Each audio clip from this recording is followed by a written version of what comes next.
Hello, everyone, and welcome. It is 7 o'clock now. We are waiting for a few more folks to join. We will go ahead and get started in a few minutes. Please feel free to get a glass of water, do what you need to do, and come back, and we'll get started momentarily.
Hello and welcome to everyone who has recently joined. We're about 70 participants and rising. It's just a little after 7. We will wait for some more folks to join us and get started in a few minutes.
Hi, everyone, and welcome. Thank you for those of you who have joined.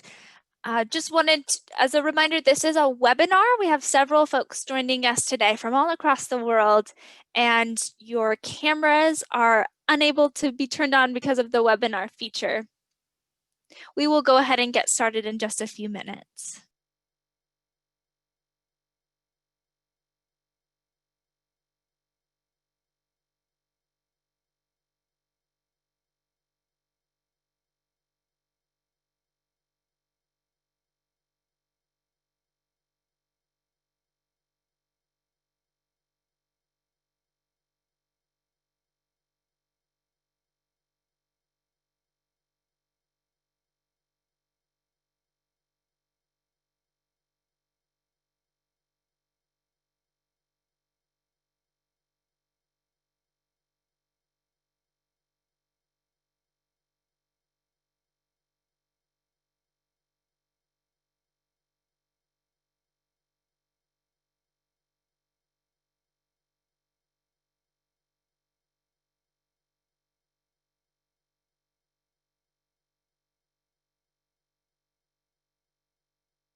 Wonderful. We will go ahead and get started.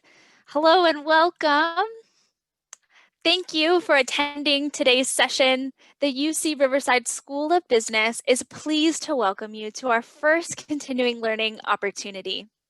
This is a chance for our alumni, current students, partners, and friends of the School of Business to learn from dynamic speakers about topics relevant to today's business environment. My name is Abigail Wheeler, and I'm the Assistant Director of International Programs. I'm very pleased to be your MC for this evening.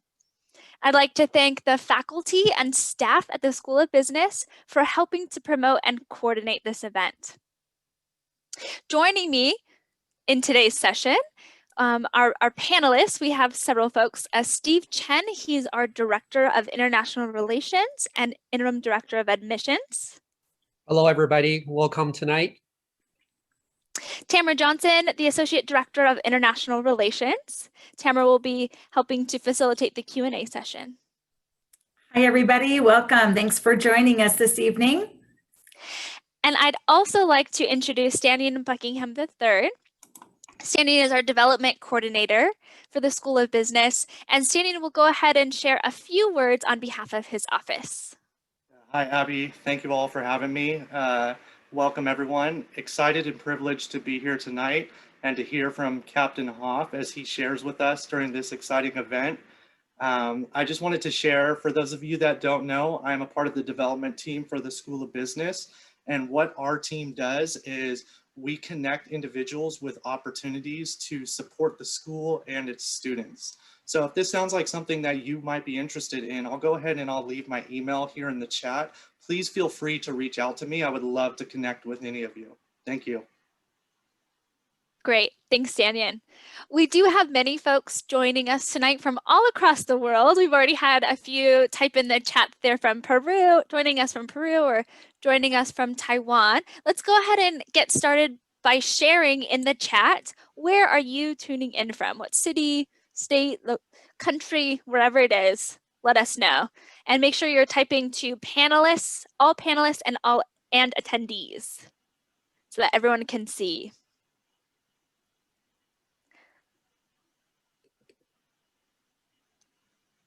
Great. We have San Diego, Riverside, Berkeley, Banning, Los Angeles, Riverside, Tustin, San Jose, Guangzhou, China, the DE,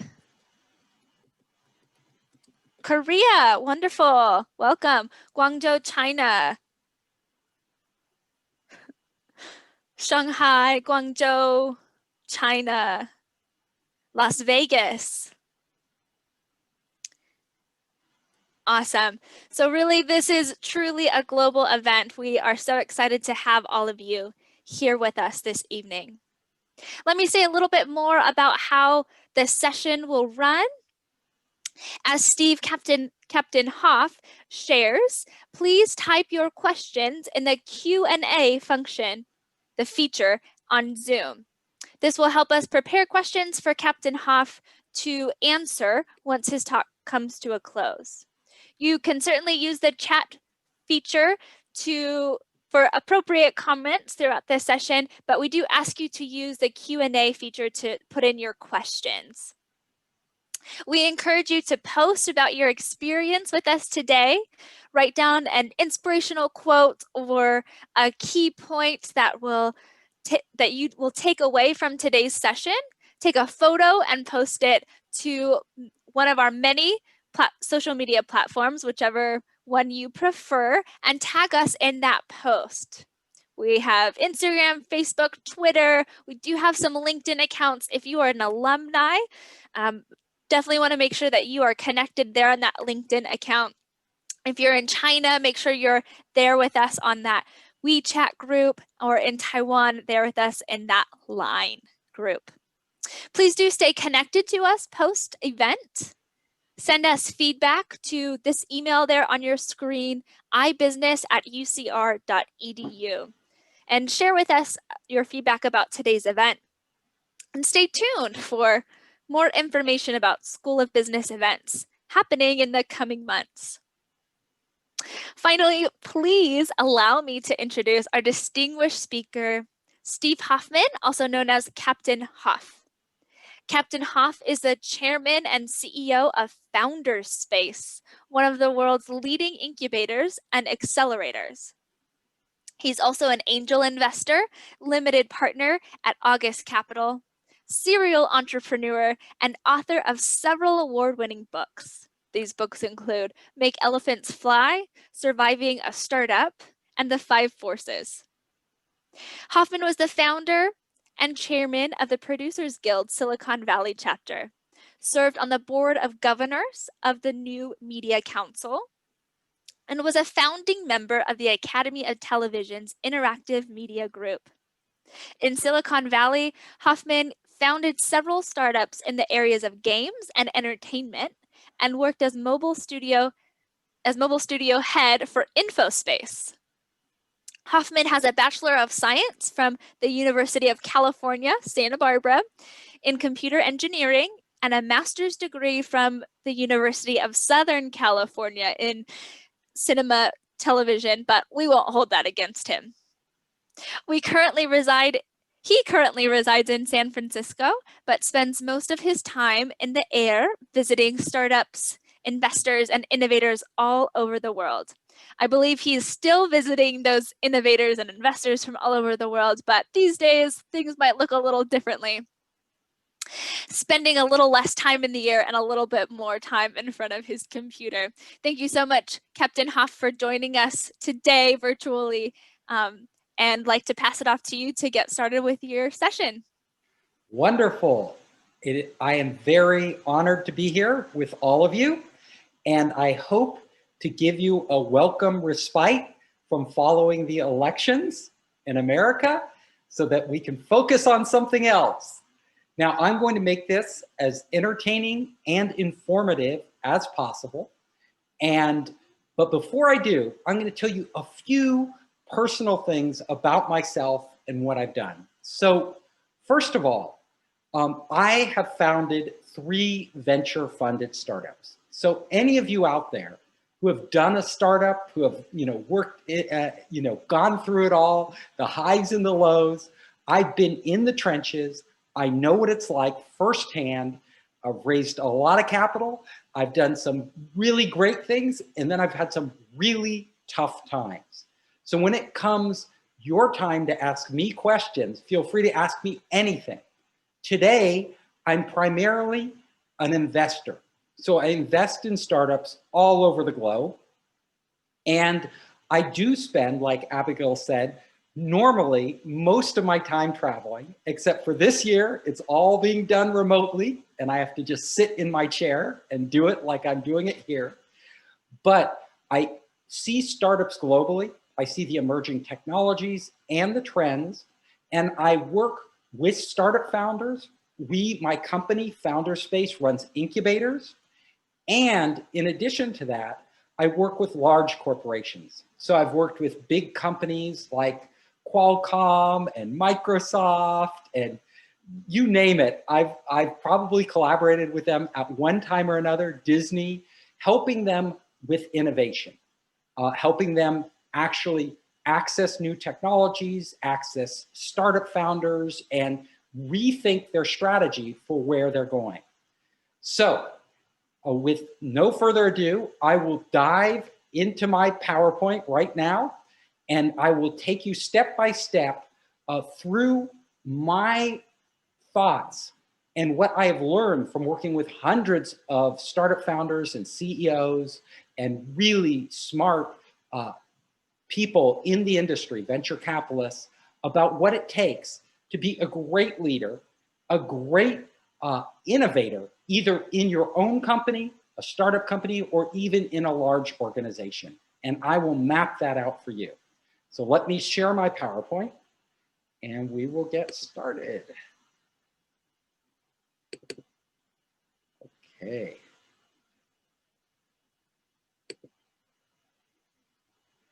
Okay, so you can all see it now, hopefully, my PowerPoint. The first slide says Founders Space. That is my company. We founded it over a decade ago with the mission of helping entrepreneurs globally. So that's how we are different from other incubators and accelerators, in that from day one, our mission was to work around the world. And right now, we have over 50 partners in 22 countries that we collaborate with. So if you look at all the blue dots on this map, that's where our partners are. So we work with tech parks, other incubators and accelerators, governments all over the world, and then we've even set up our own founders spaces in a number of countries. We're very active in China, and I know there's a big part of your alumni group that's in China. We have actually incubators, founder space incubators across China. So we have them in Hangzhou, in Nanjing, in Xi'an, Chengdu, Wuhan. We also have our partner offices in Beijing and Shanghai. And then we have founder space incubator in Dongguan, which is right next to Shenzhen. So I do spend a lot of time bouncing between the US, China, Europe. We also do a lot in Australia and South Korea. So it's a real pleasure for me to actually work with an international group of people, because it gives me perspectives I wouldn't have if I just stayed in the United States. Now, Founder Space has been pretty well regarded. Forbes magazine ranked us the #1 accelerator for overseas startups here in Silicon Valley. Entrepreneur magazine also ranked us #1. And Inc. magazine put us in the top 10 incubators worldwide. So this is because we've been at this a long time, we know what we're doing, and it's been a really interesting learning curve, not just for the entrepreneurs who work with us, but also for us to figure out what works and what doesn't and where the market's headed. I am an author, and I have done several books. They're not all listed here, but the ones that would apply to you are Make Elephants Fly, which is an award-winning book published by Hachette, and it is all about the process of radical innovation. So it teaches entrepreneurs as well as managers in big corporations how to innovate, how to lead innovation teams and take them all the way to really push the boundaries of what they can do and what works and what doesn't. And then my new book, Surviving a Startup, teaches entrepreneurs how to really structure their business, grow their business, scale it so that they come out on top, even in difficult times, like right now, when it could be very challenging for an entrepreneur. So those are the two books. Surviving a Startup is being published by HarperCollins. It's not out yet. It'll be out in the beginning of the year, Q1. That's when you'll see it. And then I have another book coming after that, which is also will be out in the summer, called 5 Forces. So now I want to dive into our talk today, leadership and radical innovation. And what do we mean by radical innovation? So what we mean is that typical innovation that you see in most large companies and even small and medium-sized companies is incremental innovation. That's where they're building upon what they already have incrementally, adding to it, making it better, improving it. Large corporations do this really well. In fact, they're experts at this. You look at any large company and they're, whether it's Apple or Huawei or Samsung or any of these companies, Microsoft, and they're making their existing products better and better and better. But then you get those breakthroughs, like when Steve Jobs came up with the iPhone, or Jeff Bezos came up with Amazon, and they totally changed the landscape.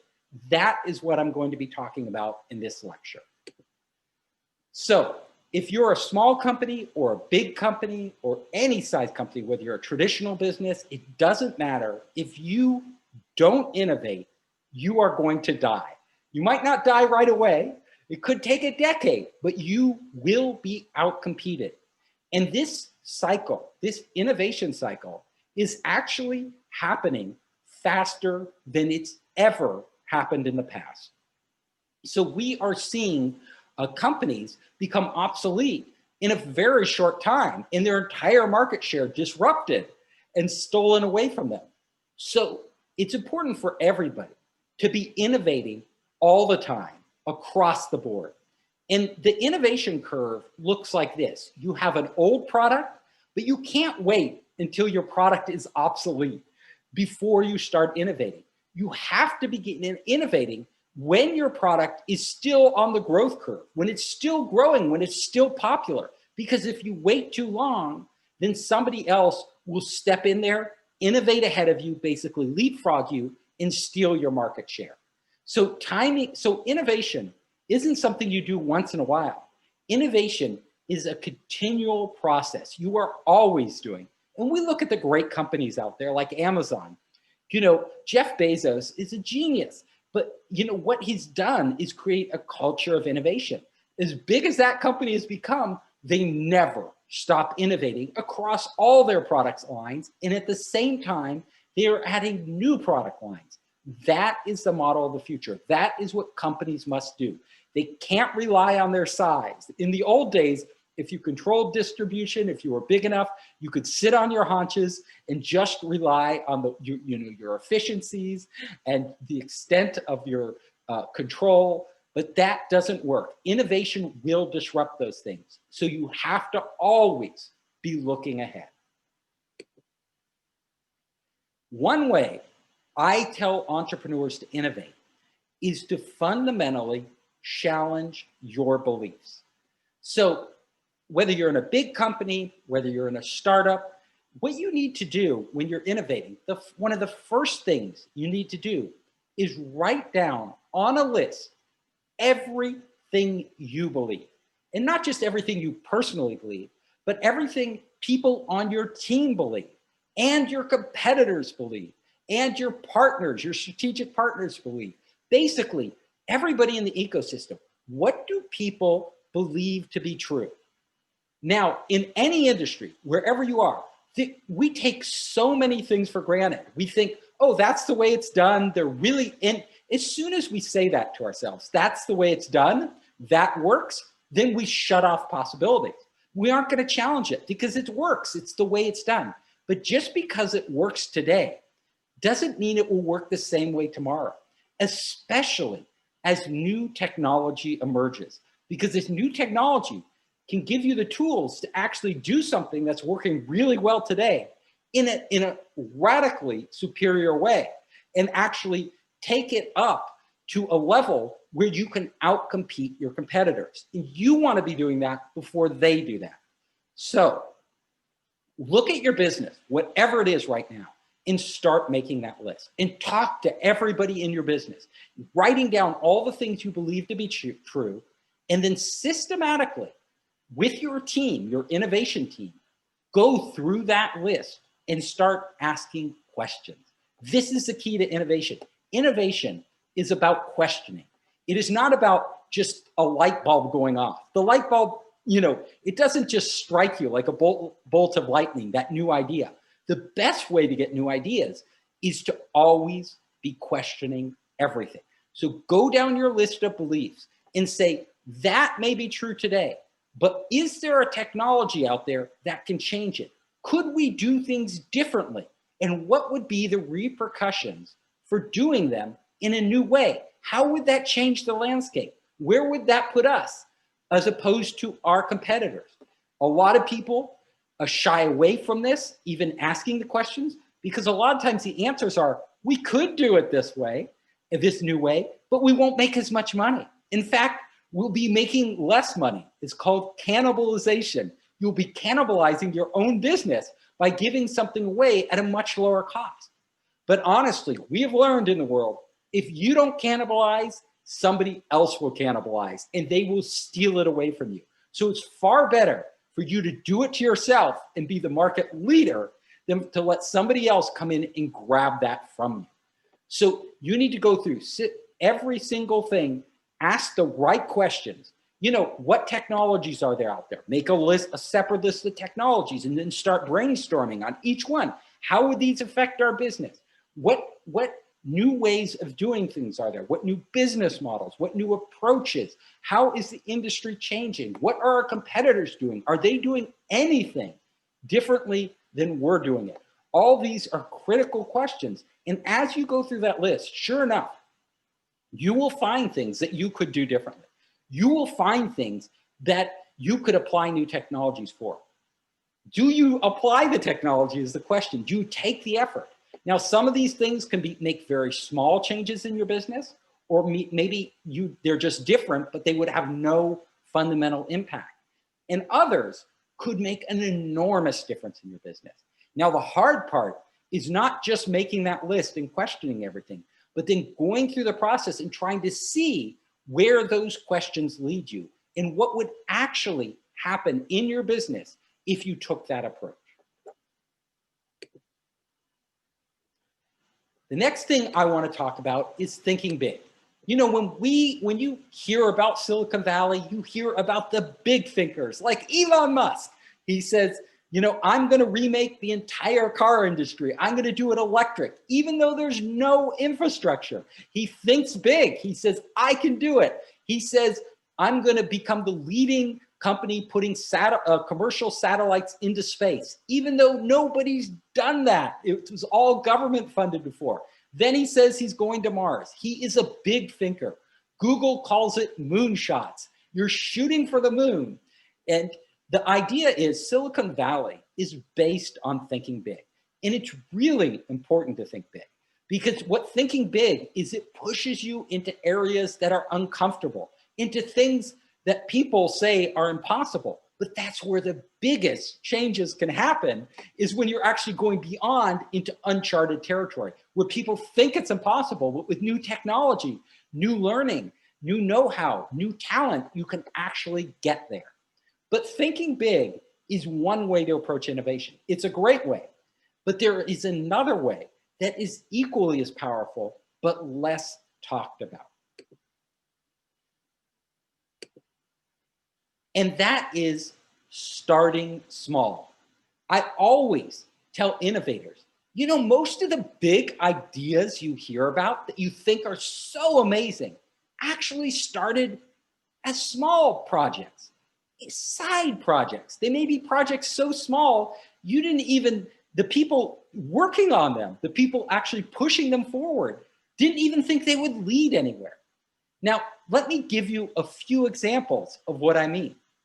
So there were these grad students out of Stanford, and they wanted to create an academic search engine so that academics around the world could find research papers easily. Now, this was a small idea. They thought their startup would be a nonprofit. They actually, you know, we're going to be a nonprofit. You know, how many academics are there? This was the early days of the internet. You know, but they were passionate about it. So they worked on it. They worked on the algorithms, everything, and they started to figure stuff out. At the same time, they saw in the marketplace that people were launching general search engines. In fact, there were 19 other players out there already with big search engines, you know, Alta Vista, InfoSeek, all these companies that were taking off like crazy. And they looked at their little nonprofit idea and said, you know, we could apply everything we've learned doing our PageRank algorithms to actually making search, general search, so much better. And that startup, by the way, if you haven't already guessed, is Google.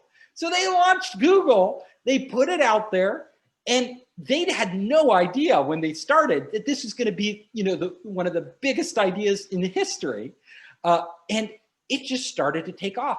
But even at the beginning, even once they actually put it out there and people were using the Google search engine, they still had their doubts. In fact, they tried to sell, the founders of Google, Larry Page and Sergey Brin, they tried to sell Google to Excite at Home, a company which no longer exists. They tried to sell Google to them for $750,000. Can you believe it? A company that's worth more than almost any other company in the world, they tried to sell for $750,000. That showed you how small they thought their idea was when they started.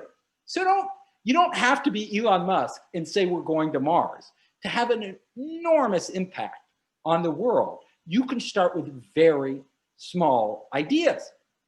They actually did a research study where they found out that the small ideas actually lead to more startups than the big ideas. So I want to give you another example. We all know the company Groupon, which went public, I think for around $4 billion when it did. You know, a big idea, still going today, not quite as strong, but a big idea. Now, when Groupon started, the founder also thought he was doing a nonprofit. It was called The Point. It wasn't called Groupon. And it was about how people who wanted to do socially responsible ideas could get together and collaborate and bring these ideas out. And what this startup founder found, Andrew Mason was his name, is that some people on his system were using his platform to actually do group buying online, where they'd get together, this group, and they'd go out and buy products more cheaply. At first, he didn't like that. He wanted to kick them off the platform because they weren't what the platform was about. It was about social good, doing good. And these people were using it to get better deals. But his investor wouldn't let him kick them off the platform. He said, look, just let's see what they do. Let's see what they do. And sure enough, that portion of the web just started to take off. This little idea in this bigger site, but the site wasn't going anywhere. The point was actually stagnating, and the group that was doing the group buying was growing. So he spun that off, called it Groupon, and basically took it public. Yelp, when they were doing Yelp originally, the actual Yelp application wasn't about rating. It wasn't about that. It wasn't about rating other businesses. When we all think of Yelp now, we think of the 1 to 5 stars. You know, you look it up to find what was that restaurant rated? What was the hair salon rated? What was the auto repair shop rated? That wasn't even part of it originally. That was a side feature that they put in, you know, without any expectations. They didn't think people would spend the time to rate and write reviews. They didn't even expect that. But this little piece actually became their whole business over and over and over again. Facebook, another example. They started as kind of a hot or not dating site to look up other people on campus, and it became the biggest social network in the world. Twitter was a side project, you know, from a startup doing podcasting. Yet when they spun that little piece off, it became Twitter, you know, another of the giants in social media. So when you're innovating, do not kill the small projects. Please do not kill them, because if you kill the small projects, you may be killing your best ideas. Even if the project doesn't seem like it's going to lead anywhere, you don't always know. I just gave you all these examples of people who didn't know. In fact, there was a company, a very well-funded company in the Bay Area that was all about innovation. And it was Paul Allen was one of the big backers of this company. And he basically, and the whole board of that company basically said, we only want big ideas. Like, that's all they wanted. If it's not big enough, we don't want it. And they brought in amazing talent, like the best coders, the best designers, the best, you know, business thinkers. They put them all in this one company, sure that they would get the next huge unicorn hit. And you know what happened? Nothing worked. They had no major breakthroughs. They had some middling successes, and then they shut the company down. Why? Because they killed all the small ideas early. They kept saying, oh, that idea is too small, throw it out. That idea is too small, throw it out. Over and over and over again, until they literally, they wound up with ideas they thought were big that went nowhere. So sometimes start small, think small. This is the way to actually innovate. Another key factor is small teams. Now, I talked about Jeff Bezos earlier. Jeff Bezos has a rule, and he calls it the 2 pizza rule, which means if you have a team that you cannot feed with 2 pizzas, they're too large to innovate. They're too big at the beginning. And I think that rule is pretty good. You know, I can eat half a pizza. So, you know, I take up a lot of those slices. But seriously, most innovation teams tend to be from 2 to 10 people. You start to get more than 10 people in a little group, and it becomes really hard to innovate. It becomes decision by consensus. Things slow way down. You know, the more people you add, the more confusing it gets, and the harder it is to just try a lot of little things really fast. So even in giant companies like Amazon, they actually break their innovation teams up into small teams. So they're sort of like little startups within a giant organization. You see this not just at Amazon, but IBM does the same thing.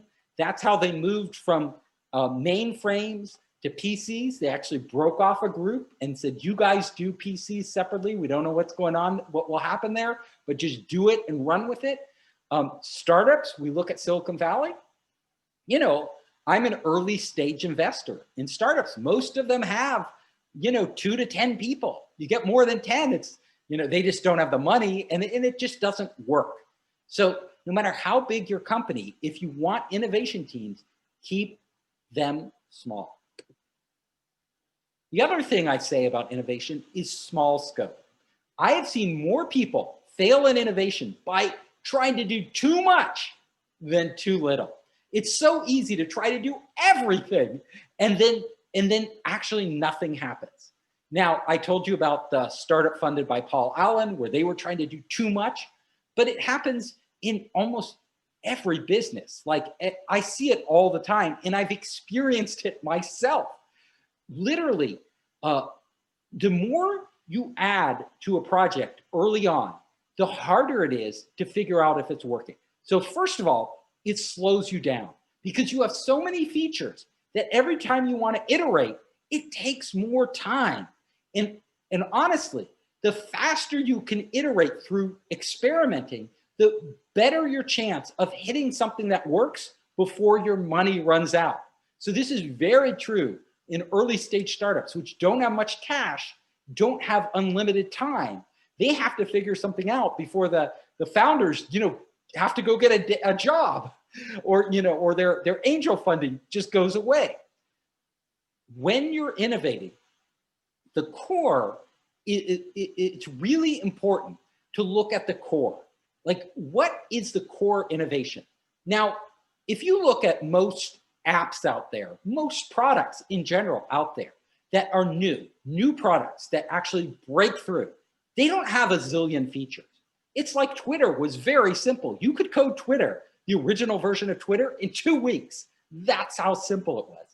But they don't have a lot of features. But what they do is they hit on one feature that really resonates, that people really need. It's something they aren't getting anywhere else, that this one application, this one service, this one product, doesn't matter what it is, actually can give them.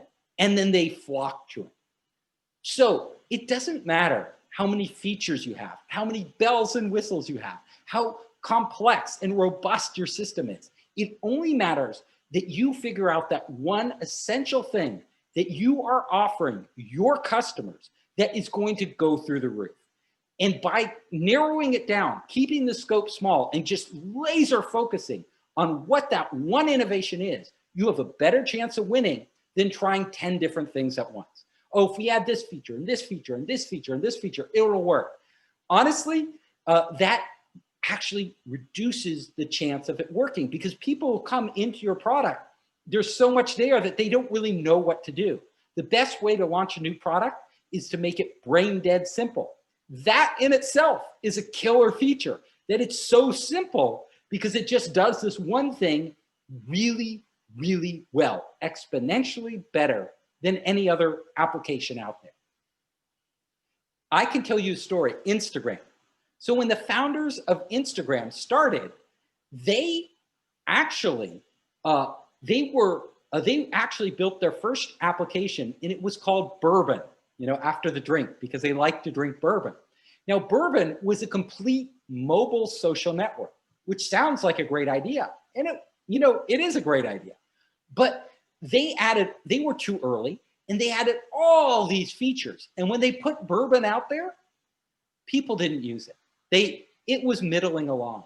So they were like, what do we do? What do we do? Like we added every bell and whistle to this mobile social network and it's not taking off. A lot of people would have just kept adding more features. Like that's what you do when something isn't working. They took the opposite approach. What they did was they looked very carefully at what users were actually doing in their application. And what they found was that there are only a couple features the users cared about. One was the filters, putting filters on their photos. People thought that was cool. And then two, sharing those photos on Facebook. That was what they cared about most. So they took those two features, they renamed it Instagram and launched a separate app. And sure enough, Instagram went through the roof. And we all know today what Instagram is because of that. But it was keeping the scope small, actually narrowing down the scope that allowed them to hit that insight. Those features were in their mobile social network, but it didn't take off. It was only when they separated them and actually narrowed the scope and focus that it really hit people what this application was about. So remember that. Small budgets. Now, I've consulted for big companies, like I said. One of them, I've done Bosch, I've done Huawei, I've done all these big companies, and I ran innovation programs for them. I actually took their internal employees and helped them, those teams innovate. Now, one thing I learned more than anything is that a lot of these big companies overfunded their teams. They gave their innovation teams too much money. Now, you ask, well, why would this be a problem? Well, I'll tell you a couple reasons. Number one, it made them lazy. That instead of, like one of the teams I was working with, I won't name the company, but instead of actually innovating on their product, they had this MVP prototype, and they were going, instead of actually working on that, they were outsourcing it. They had so much money that they wanted to hire a strategic consulting firm to do a big market research analysis of the whole market to figure out whether this product worked. And I told them, that's crazy. That'll take months and months to pick this team, hire them, do that. You need to find out today. So I said, you will not hire that market research team. You will not spend that money. You will go out yourselves, the team members, into the market and start talking to the customers. You will talk to them right now. As soon as they did that, they learned far more than a market research team could have ever told them. So it's really important. Money doesn't make the answer. The other problem with big money is that you end up hiring too many people. And remember I said small teams work well? Well, if you get a lot of money, and I've seen this with startups too, so many startups failed to innovate because they just, before they had figured it out, before they had a product market fit, they raised too much money. There was a startup here in Silicon Valley called Color, and they raised tens of millions of dollars. I think it was $40 million right out of the gate before they had anything. They just had an idea. Now, that original idea they tried didn't work, but they had so much money, they hired so many people. The problem as a manager and a CEO is when you hire a lot of people, you gotta put them to work. You can't have them just sit around while you innovate. So you have to lock down on a direction.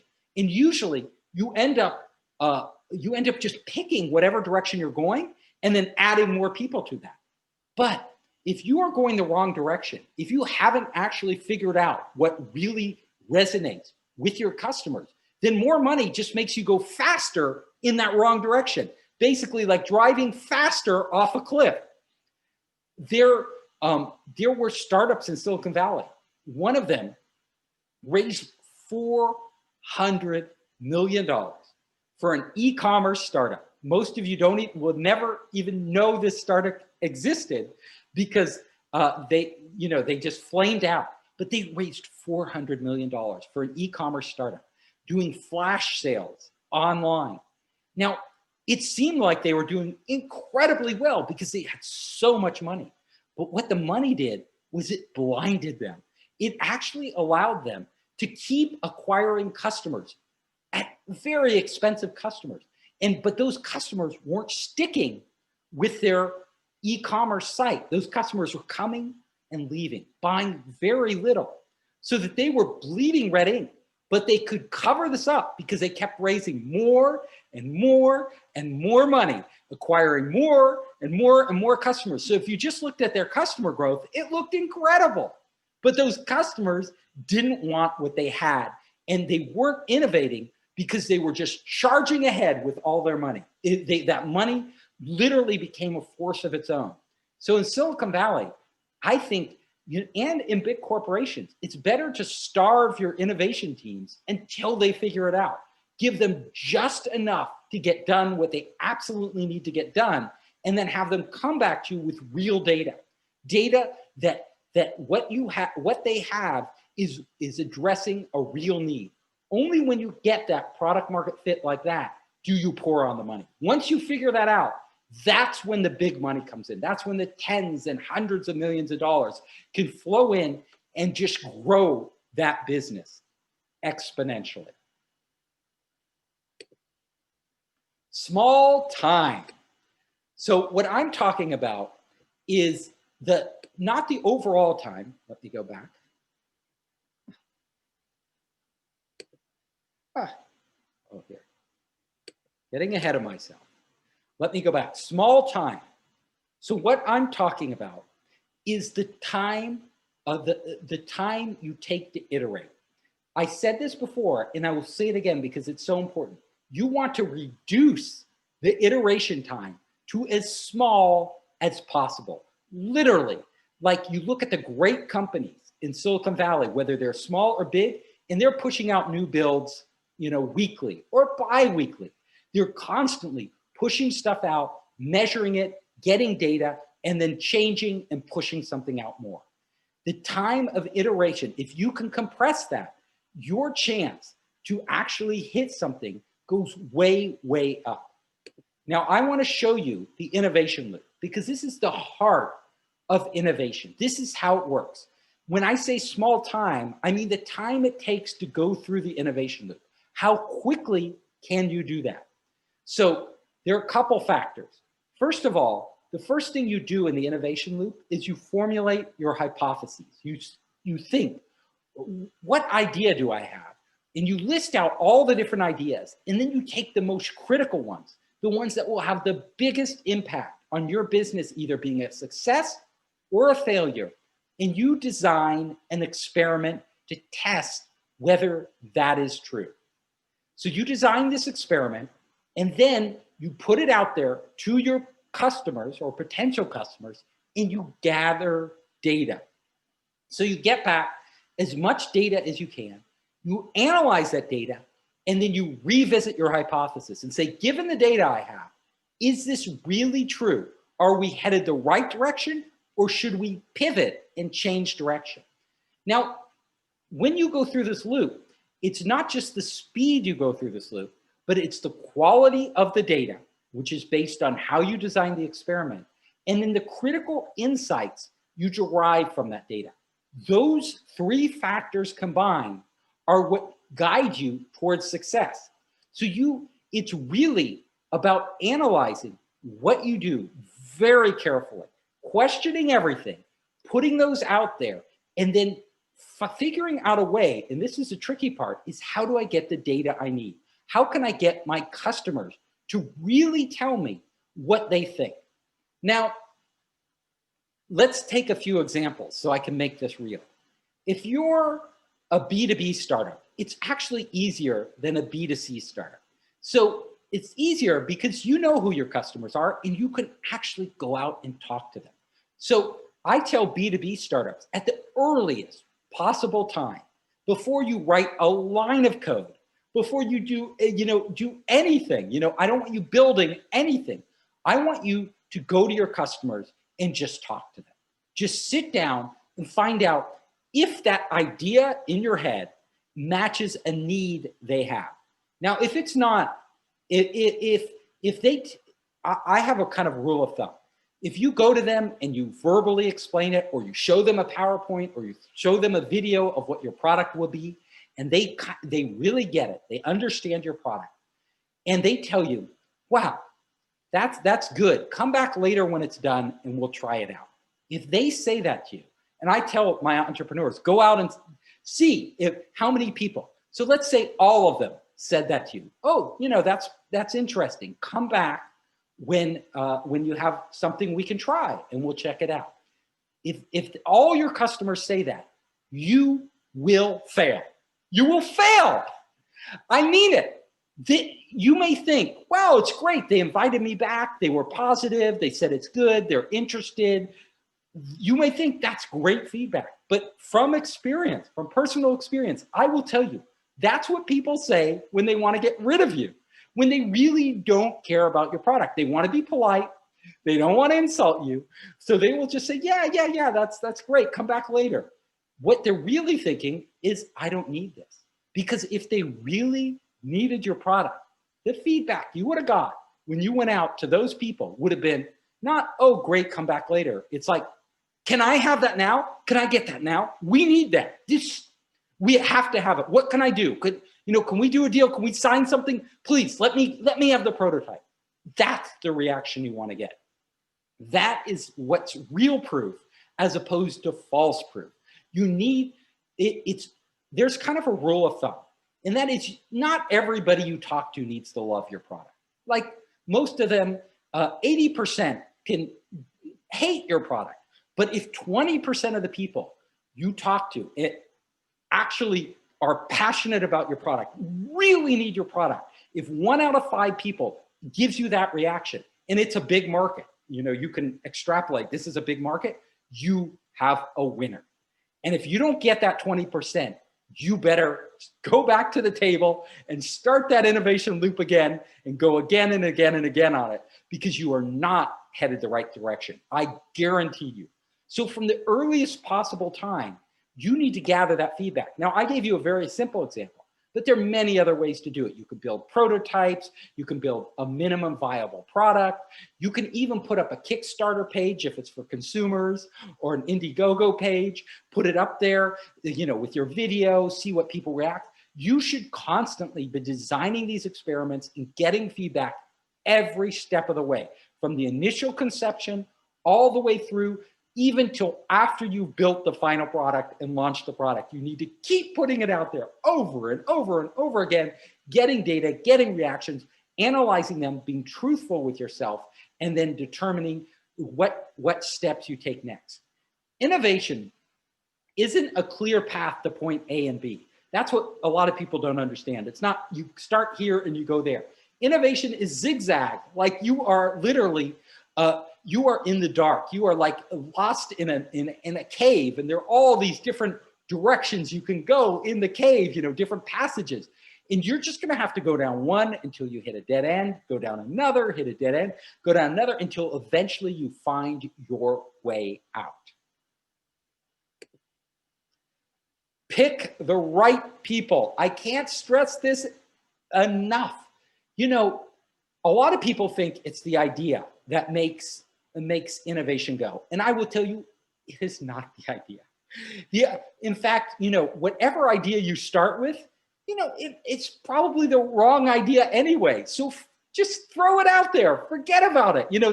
The idea doesn't matter. You saw Google. I told you about Google. They started with the idea of doing a search application for academics. That was the wrong idea, but it didn't matter. They were the right people to actually figure it out.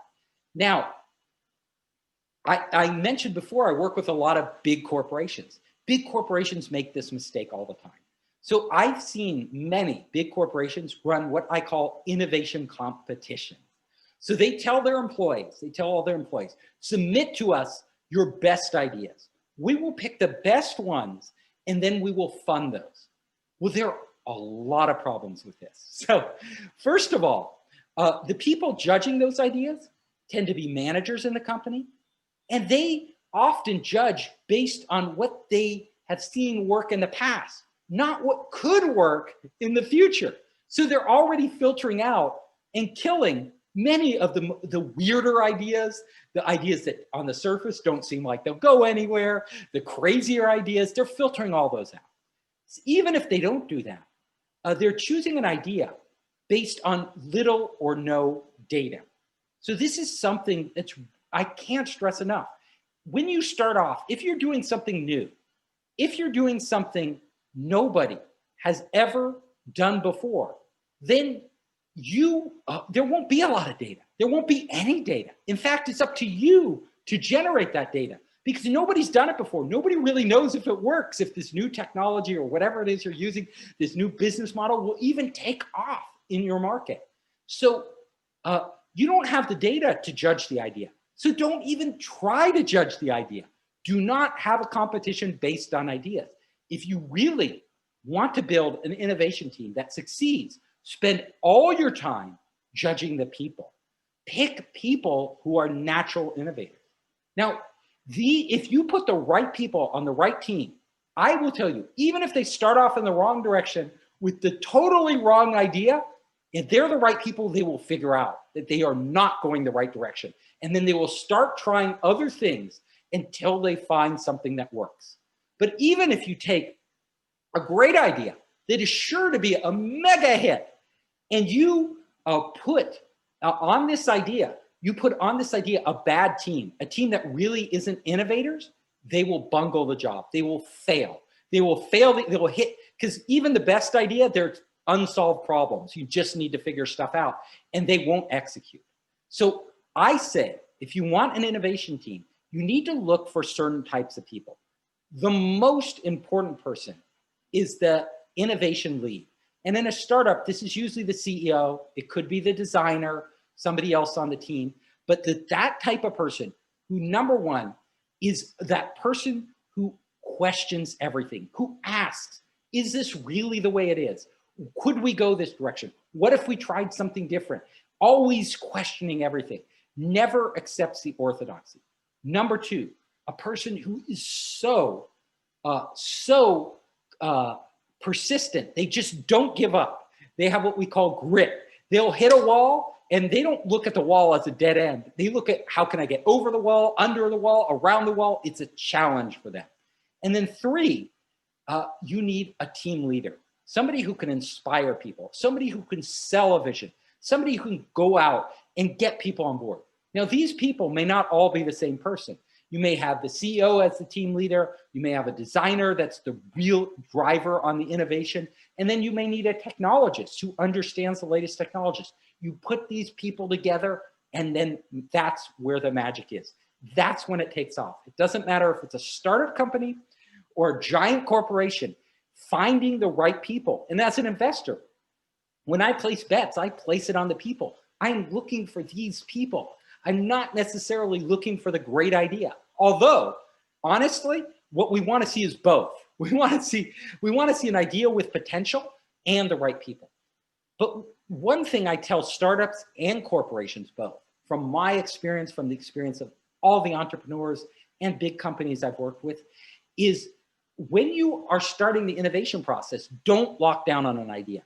As soon as you lock down on an idea, it's like putting on blinders. You actually start to focus and you can't see other possibilities.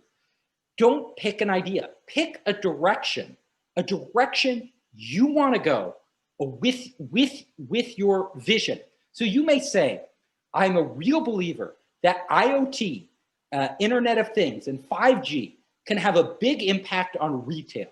Now, that may seem too vague to you, but it's a direction. So you're going, okay, I'm going to start experimenting with different IoT devices in a retail space and see if I can add value to my customers that they're not getting. That's a much better approach than saying, I'm going to build this automated, inventory detector, because you might not even know if there's like better ones out there, or if as soon as you lock down on that, the problem is you get stuck going that direction because you've locked down. You're saying, I'm just doing this idea. I've seen it happen. Entrepreneurs will sell their investors. They will say, this is what we're doing. And as soon as their investors buy into that, they find it very hard to go back to the people who just gave the money and say, No, actually, that's not working. We're going this direction. And then next week, come back and say, no, no, no. Actually, we took this other turn, but that was the wrong turn. We're changing directions again. You know, the investors are human beings, and they start to lose faith. So as an entrepreneur or a person in a big corporation, if you tell them the general direction you're headed, but not the specific ideas, you give yourself much more latitude to wiggle and swerve and change direction over and over and over while still keeping true to your main vision. I can't stress this enough. I was in a big company consulting with them for their innovation process. And I actually this dawned on me during that. The team I was working with, the innovation team, very bright people. They were like, we're doing this idea. And then I go, okay, that's fine. I want you to come back to me with the data that this works. And we mapped it all out. And I sent them out to talk and go interact with their customers and really figure out if their customers needed what they have. They came back to me and they were like, oh, Steve, you know, it doesn't seem like the customer really wants this. I mean, we thought they did. It sounded great, but the customer, they just aren't that excited. And I go, okay, well, we'll kill that and move on. And they go, no, no, we can't. I was like, what do you mean you can't kill the idea? You just came back to me and told me your customers don't want it. We got to kill this. We're wasting our time and money. They go, no, you don't understand. My boss already bought into the idea. And that boss sold it up to their boss and so on. They don't want us to switch. They want us to stick with it. I was like, you have to go back and talk to your boss. So, but they didn't want it. They were afraid to admit they were wrong. This is why I hate ideas. I like direction. Always put the direction over the idea. It'll save you a lot of agony and it'll make it much easier to make the changes you have to make to innovate properly. Dedicated teams, number one. So it's very hard to innovate part-time. Some people can do it. They can innovate, even if they have a full-time job and do it on the side. They can do a startup on the side. They can do it at work. But more often than not, the teams that break through are the ones who just go all in. They are like committed. Everybody on the team is committed. If let's say you're a large corporation, you want to get teams innovating in your company, you want to really have them produce something, don't have them doing two jobs at once. Don't have them innovating on the side. Google tried this. Like Google had the 20% rule. I don't know if you remember, but every media outlet in the world was talking about how amazing Google is with their 20% rule, meaning all their employees, if they wanted to, could spend 20% of their time innovating. The problem with this rule is it sounded great, but it doesn't work. Because the employees of Google, they could spend 20% of their time innovating, but their bosses want them to spend 110% of their time on what the boss wants them to spend it on, which is their main deliverables, what they're actually measured by.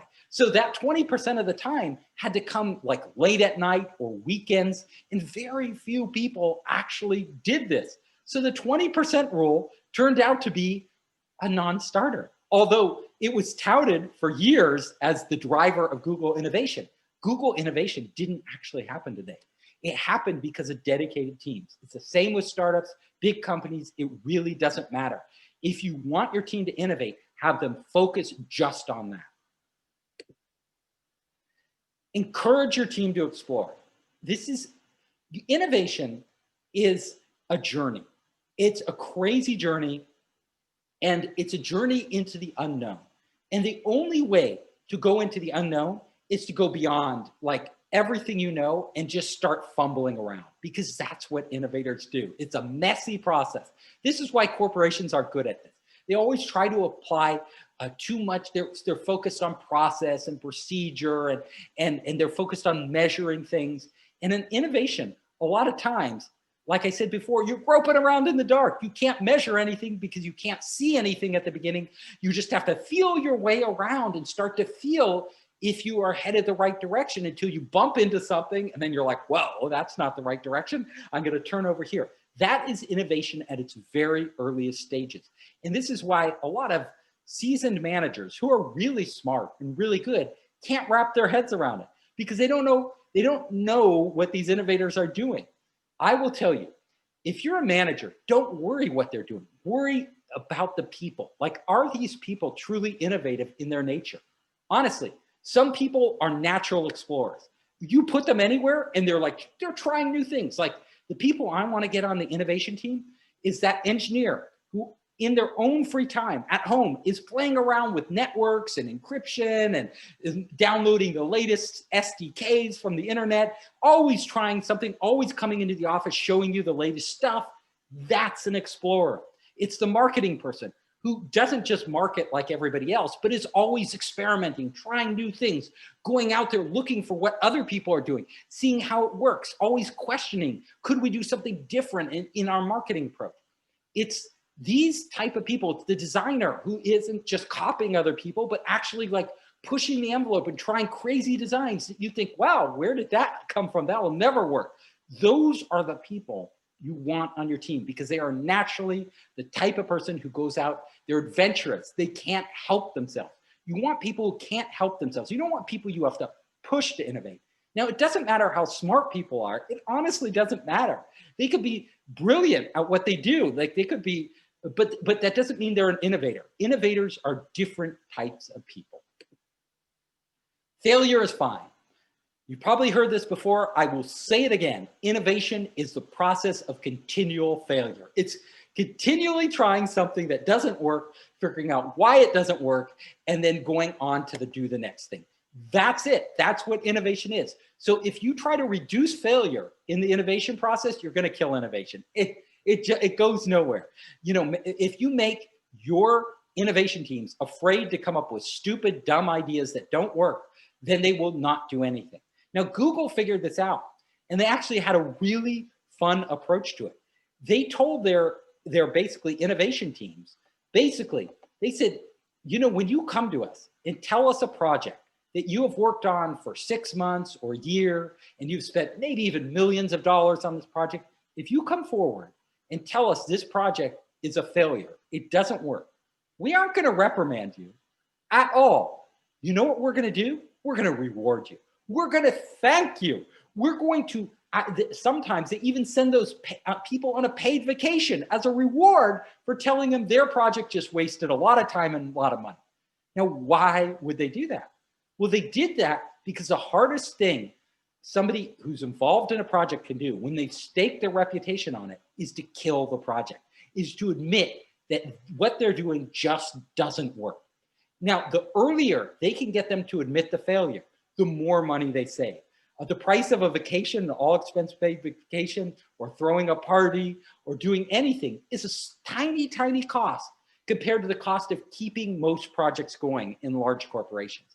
And let's face it, most innovation fails in large corporations because people are afraid. They want to, as long as that project has the slightest hope of succeeding, they want to keep it alive so that they don't look bad, so that they don't get penalized from, you know, and lose the respect of all their peers. So you have to give them respect for coming up, stepping up early and saying they failed. You want people to tell you the project isn't working at the earliest possible moment. And that means incentivizing them, making it okay to actually fail. Get others on board. Innovation isn't about doing it alone. If you're an entrepreneur and you're in your own little bubble, you got to get out of that bubble. If you're in a corporation and you're in your own little bubble, you got to reach out to all the other groups in the corporation to actually get them on board, to buy into what you're doing, to give you feedback, to become part of the process. Getting other people on board is essential for innovation. It's not just about what you do, it's about what you do and see with others. So pulling people in to your project, getting their honest feedback, getting them to contribute, making them have not just a monetary stake, but an emotional stake in what you're doing could propel your project much further than trying to keep them out. So I've seen innovators who don't want anybody interfering. They want to keep everybody at arm's length. They want their freedom. That is the wrong approach. What you want is you want people to honestly, people who may disagree with you, who may think entirely differently than you, to tell you what they think. Doesn't mean you have to listen to them, but it does mean you have to hear them. You have to hear them, but you don't have to act on what they're saying. You don't have to actually do what they say, but you have to listen and care and try to understand what they mean. Because a lot of times people will say one thing, but they're actually pointing to a deeper problem that you might not see. Getting other people on board, getting their help, getting their assistance, having them share their experience with you, really essential. Now I'm getting close to the end here. I want to just step back a moment and say, feed the brain. If you want to be an innovator, if you think of yourself as an innovator, the most important thing you can do is constantly be exposing yourself to new ideas. You look at the really amazing people in this world, they didn't get there by magic or by accident. It's not just that they're smart. It's that they're constantly sucking up ideas. Look at Elon Musk. You know, he's constantly like, he blows me away. Like every other day, he has some crazy idea, you know, whether it's making flamethrowers, he just released a Tesla tequila. It doesn't matter. That guy is just like nonstop. Like, and he's reading every book he can get his hands on. Same with Bill Gates, constantly reading, coming up with ideas, trying new things. It doesn't matter who they are. If they're really, if they are a real innovator, they are actually always feeding their brain. Now, I will tell you, I'm not at their level, but I do work hard to feed my brain. I have made it a point to read at least one new book every week. And you're like, how is that possible? Like, and I'll tell you, Warren Buffett does it too. It is possible. You can do it. You just have to make the time for it. It's priorities. And so when I say read a new book, I don't mean just read business books, like mine. Don't just read my book and think you've done it. You should read books outside your current bubble that you live in. So I always try to force myself to read books that have nothing to do with what I'm doing. So I may read a great work of literature. I may read a book on sociology. I may read a book on psychology. I may read history. And all those things combine in my brain with my business knowledge and the business and innovation books I'm reading. And that's where those connections, making those strange, unexpected connections, are where those new insights and ideas come from. So go out there, push yourself not only to read new things, but to experience new things, to travel. That's why I love traveling around the world. It gives me an opportunity to tap into the brains of some of the smartest people on this planet and learn from them. So constantly learning is so important. You know, you've gone to a great school, all of you out there, UC Riverside. But you can't stop there. Graduating is just the beginning. You have to constantly be educating yourself. If you want to really do great things, you cannot just sit on what you know. You have to push beyond. That's where I come to this slide, pushing the limits. You need to push the limits, not just in your company, not just with your product. You need to push your own personal limits. Whatever you think is impossible for you isn't really impossible. It's you telling yourself that. You're saying to yourself, it's impossible. Now, you've heard me speak. I don't know how long I've been talking, but maybe 45 minutes or something like that. But honestly, you wouldn't have known, I seem very comfortable speaking. And now I speak in front of thousands, sometimes 10,000 or more people, live audiences. And I'm not nervous. But when I started public speaking, it was a torture. Like I couldn't do it. I was literally shaking on stage. Like people would laugh at me. Like they would actually laugh at me because I was so bad. Because I'm by nature extremely shy. But I decided when I became a startup founder that I couldn't have that limit, that I had to keep doing it. And it was painful. And the process was really slow. And I did a lot of bad talks. But gradually I became more and more comfortable. And for now, it's actually fun for me. Like I love it. Like my shyness, actually, you think something as elemental to who you are as being shy can't be changed. But it radically changed. I went from one of the shyest people, ever, to like a totally outgoing, person who feels comfortable in all these situations. So that's just one example. But I'm telling you, whatever your limits are, whatever if you're not good at sales, if you don't think you're technical enough, you can push those limits and you can push them much farther than you think you can. So I want to wrap this up by thanking you so much for spending your time with me. And I really look forward to your questions. If you want to reach out to me, you can go to foundersspace.com. You can email me from there. I have lots of videos there. If you want to watch more videos of me, if you're not bored of me already, you can get my books there. I'm also available on all the major social networks. Just look up Founderspace on Facebook, YouTube, Instagram, Twitter. It doesn't matter. It's Founderspace. Or you can go to WeChat and scan that little thing there. If you have WeChat, and I know there are a bunch of you in China watching right now, in addition to Peru, in addition to the United States and all over the world. So I really love, I'm an investor. If you have business plans, you can submit them to me at Founderspace. I really love working with bright entrepreneurs, collaborating. And also, if you want me to come speak at some event anywhere in the world, I can do it remotely now, but hopefully in the not too distant future, I'll be able to actually travel there, work with you, and meet you in person. So thank you all so much. I will go back to my face and out of this sharing mode. Wonderful. Thank you so much, Captain Hoff. What a great session. My pleasure. Let me see if I can get out of the sharing mode. One of my favorite quotes from tonight happened early on. You said, as soon as we say that's the way it's done, we shut off possibilities. I'm curious, what advice would you give to those who want to generate more ideas on their team, but maybe doesn't know how to get those ideas started or to encourage them?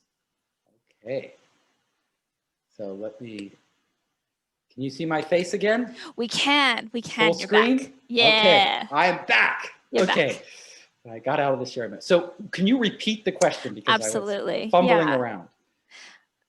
So I said one of my favorite quotes from tonight was, as soon as we say that's the way it's done, we shut off possibilities. What advice would you give to anyone who wants to generate more ideas on their team, but doesn't know how to facilitate or encourage that innovation or those new ideas?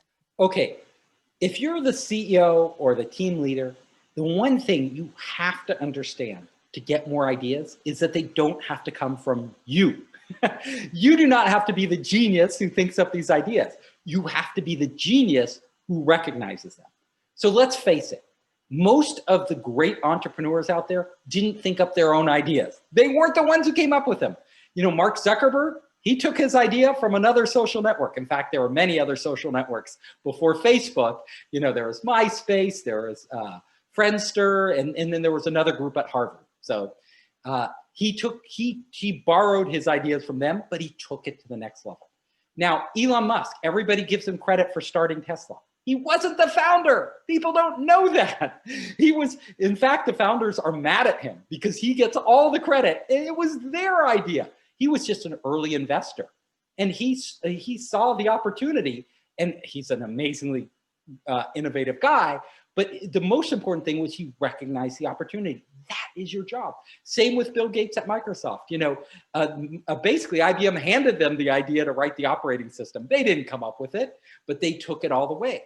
You look at any of these companies, it doesn't have to be your idea. What you need to do as the leader, the innovation team leader, is to get everybody to contribute their ideas.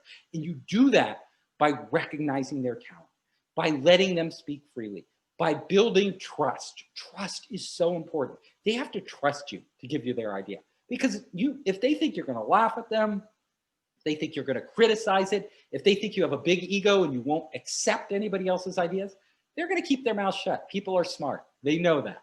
They aren't going to do that. So really, it doesn't matter whose idea it is.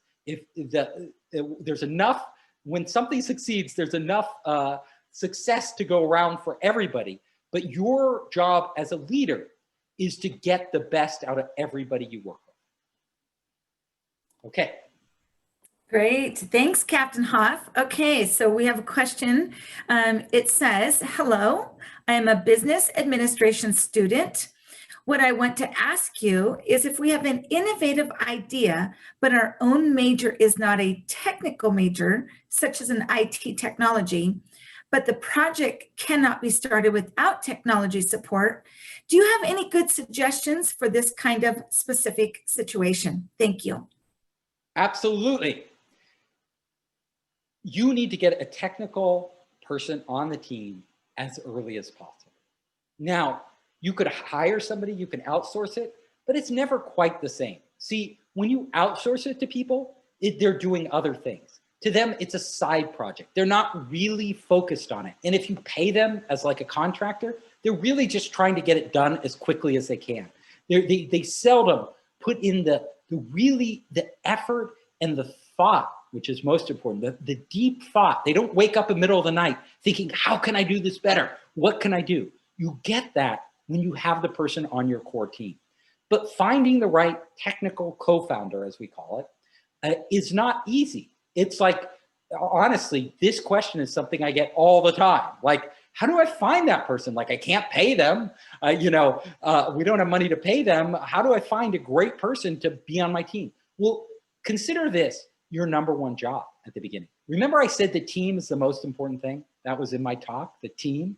Your number one job as a leader, as a CEO of a startup, or the leader of an innovation team, is to bring on the best team members you can and not to compromise. It doesn't matter how great you think your idea is. Probably it isn't that great. Probably you're going to discover that there are a lot of flaws in your idea. But if you surround yourself with really smart people who have different backgrounds than you, technical, marketing, other backgrounds that you might not have, design is really important, you get those people on and then you tell them, look, this is the direction we're going. Now, I think this idea might be it, but we're really interested in this direction and we want you to help us come up with the best idea possible. That will be much more motivating to them than saying, here, I just want you to work on this idea. Because honestly, nobody wants to work on somebody else's idea. They want to feel like it's theirs. So the way to get this great technical person is to really be open to what they can contribute, be open to change, be open to bringing them into your world, but making it their world. That's how you get those people. And honestly, you cannot spend enough time on this, and you should never compromise. If you don't think this person is the greatest ever at what they do, then don't bring them on your team. Get some weight, keep looking, keep talking.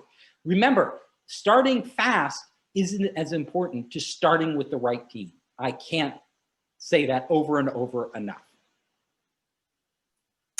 Thank you. Our next question is, what if entrepreneurs generate needs in customers instead of discover them?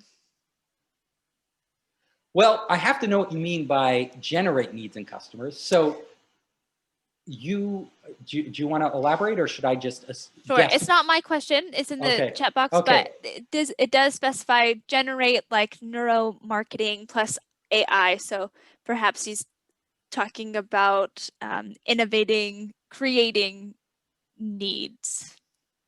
So this is my rule, and it may not answer your question, but let me tell you, need is demand, right? So when somebody needs something, there's a demand for it. And the fundamental rule of business that I've learned the hard way is you cannot generate demand. Demand either exists out there in the world or it doesn't. The entrepreneur's job is not to generate demand, because you can't. You have to discover demand. You have to find out where that hidden demand is lying and tap into it. Where are people not getting what they need? Now, this you may be able to use AI and neuroscience to actually start to figure out what people need. Those are tools, right? AI can actually analyze lots of data. Neuroscience, I've done a lot with brain-computer interfaces. You can start to look in and get a better sense of how people react to your product. But all you're doing is actually discovering what already exists in their head, right? They have a problem out there, or they want something out there. They might not know they need it. They might not know it. But when they see it, when you present it to them, the neurons will start firing in their brain, or there will be data out there that shows that you're gaining traction, that people are responding to this. So your job is really, you can use all the tools you want, but you can't artificially make demand because it's the real world. This is the real world as opposed to kind of the fantasy world a lot of innovators live in until they are confronted with the real world. They can imagine there's a huge demand for whatever cool idea they thought of. And I'll tell you, for every hit idea out there, there's like 1,000 that never went anywhere. There are 1,000 great ideas that somebody thought was great that never went anywhere, for every Uber or Airbnb or whatever the idea is that actually took off. So those were, new ideas. They didn't exist, but they didn't generate those. They filled a latent demand that people didn't even know they already had until they presented it. They were like, you could do this. We can enable you to do this. And then people just started doing it. So that's my answer. Okay, so we have another question from one of our registrants. Thank you for sharing your inspiring ideas and stories. My question is, the existing giant who did a great innovation before hardly becomes a game changer in the industry again, but a new startup will do it, and then it is likely acquired by the giant if the startup does really well in this innovation. Do you think it is because of the big company's carelessness and arrogance, or a strategic choice?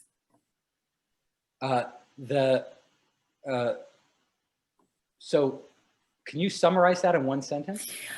Oh, sure. So not a problem.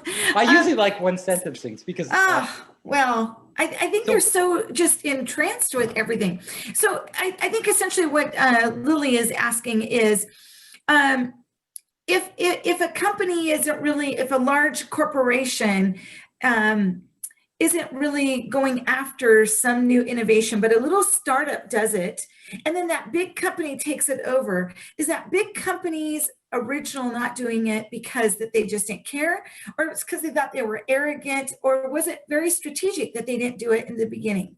No, usually, that's a good question. So usually the big company would, if they take it over, if they take that idea over, either they steal it or acquire the startup or, copy the startup, whatever it is, they are taking it over because they recognize that it has big potential. Now, the reason they didn't develop it themselves was usually because they just couldn't. Like, it's hard to innovate. It's really hard. And it's even, startup founders think they have a tough time. It's even harder to innovate inside a large corporation, honestly. There's so many pressures people are under, so much bureaucracy. I described a few of them in my talk, the management, how you deal with them. All of these things make it very, very hard to come up with like radically new, amazing ideas. This is why most corporations have resigned themselves towards using the capital they have, the distribution they have, the weight they have, they're public companies, a lot of them, to actually go out there and acquire the best ideas. That's the best way for them to grow. Now, it doesn't mean they shouldn't innovate, but it means that they have a dual strategy. So most corporations, whether they're arrogant or not, are innovating on their own. They're trying to innovate the best they can and try to do the best they can, but they can't come up with every idea in the world. They just can't. No corporation can. And then they're also on the lookout for those great ideas that they can acquire in one or copy. And they're doing both simultaneously. And it really doesn't matter what their motivation is. They're really, ultimately, their motivation is just grow their market share, grow their business. The bottom line, that's what big corporations want. That's what they're intending to do. If they see a threat and they can acquire it, or if they see an opportunity and they can acquire it, they will. And the only reason they wouldn't innovate is simply internal processes. And it can be a number of things. It could be arrogance, right? They think they know how to do everything better and they're not really questioning. It could be they don't have the right team members. A lot of the things I described in my talk, they're not doing properly, right?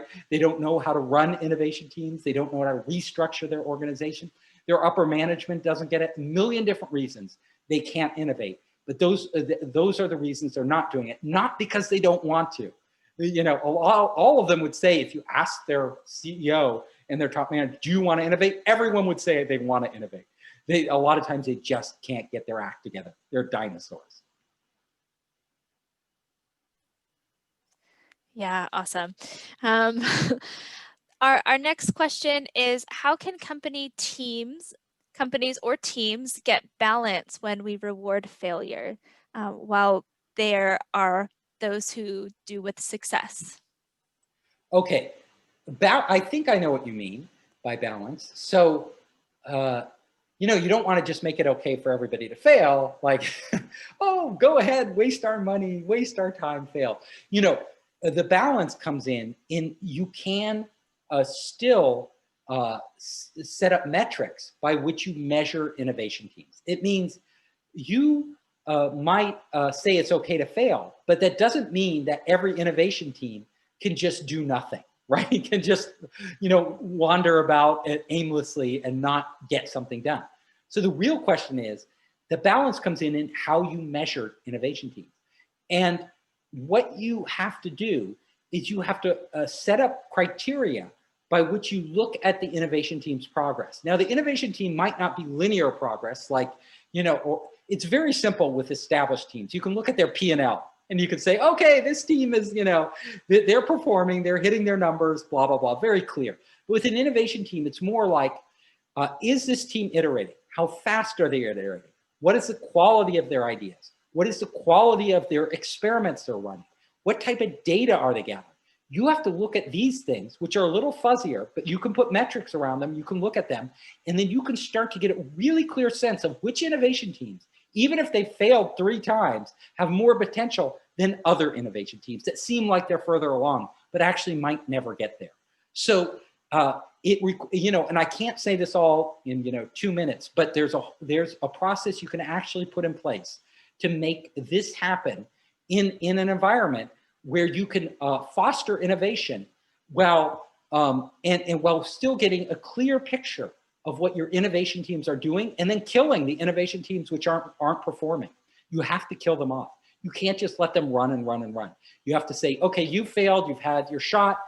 We don't think you're on the right path. We need a new, what's wrong with this team? Maybe it's the team leader, maybe it's the technologist, maybe, you got to shuffle things around, get rid of some people, add new people to the team, maybe restructure entirely. You always have to be changing and analyzing what these teams are doing in order to set them on the right path. Now, Abigail, I want to thank you also for doing such a fantastic job. You're really making this easy. Thank you. I think Tamara has one more question for us to round off our evening. Yeah, we have a lot of questions, but we'll ask people to connect directly with Captain Hoff. So the last question we're going to ask is, what advice would you give to a 20th century large manufacturing corporation on how to create a culture of innovation? Okay, well, I gave a number of pieces of advice already, so I won't repeat those. But creating a culture of innovation is always a challenge. So I've worked with some of the biggest companies in the world, literally market leaders, and they're still struggling to innovate, especially if they're, like you said, you're manufacturing, more traditional businesses find it harder than maybe new businesses like Amazon or Microsoft or these tech businesses. It's easier for them. But what you need to do is, the first thing you need to do is ask yourself honestly, do we have the talent in-house to do this? And you should give your people in-house a chance, but you need to set up a process by which you can analyze whether there is that talent on your team, in your company already, and then you can extract them and start to pull them out and put them and give them the permission and the authority and the resources to innovate. Now, keep those teams small, like I said, but really, I believe every company, if you're large, there is the talent. There are people in your company who are natural innovators. The hard part is identifying them. Everybody will raise their hand and say, I want to innovate. Who doesn't, right? Want to be recognized, think themselves, a lot of people want to think they're innovators, but there are a lot of people, but 95% of those people or more aren't innovators. They aren't innovators by nature. So one thing you need to do is get people on your team, whether it's consultants or people that you hire permanently on your team, that know how to identify innovators, that know It's not the same HR team that you use to hire implementers or people that just get the job done in a manufacturer. They're different. There's a different mindset, a different set of criteria by which you judge these people. But you need to have them on your team, and they need to start, and you need to set up a process where people on your team who want to innovate can actually step forward and then go through a vetting process where you have these specialized HR people who know how to identify what innovators really are, actually analyze them, analyze what they've done in the past, and then set up a process where you give them a shot and see if they actually perform how you think they'll perform. And the more you do this, at first it'll be hard. It'll be difficult. This isn't easy. But the more you do this and the more you refine this, the better you will be at both identifying internal innovators and external innovators that you can hire on full-time or bring on as consultants and match them up. That's the first thing. The people is the first thing. Once you get the people down, like if you get natural innovators, you put them on a team, you tell them, look, pick a direction you want to innovate. We're not even you don't even have to tell them what direction. They know your business, right? They're there. Figure out where you want to innovate and come back to us. Like if they're natural innovators, they will do the rest. That you don't have to make them, you don't have to put a lot of guardrails in place. They will do it. But if you don't have the right people, it'll never take off. So that is my concise answer. And I could go into a lot more detail if we had more time on how to select those people and how to put that process in place. But I want to thank all of you so much for having me tonight and allowing me to collaborate with UC Riverside. I'm a UC alumni. University of California is great, and I'm always happy to do this. Yeah, thank you so much, Steve, for Captain Hoff, for all of your incredible insights. We have so many more questions, really good questions in the chat that we did it in the Q&A feature that we didn't get a chance to get to, but want to be respectful of everybody's time. We know we've gone over. So thank you once again. We encourage folks to connect directly with Captain Hoff.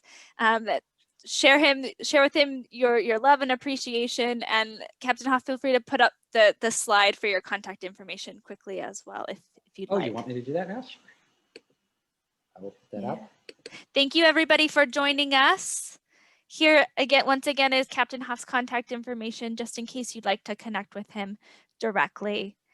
Thank you so much for joining. Have a great rest of your evening and a good weekend. Stay safe.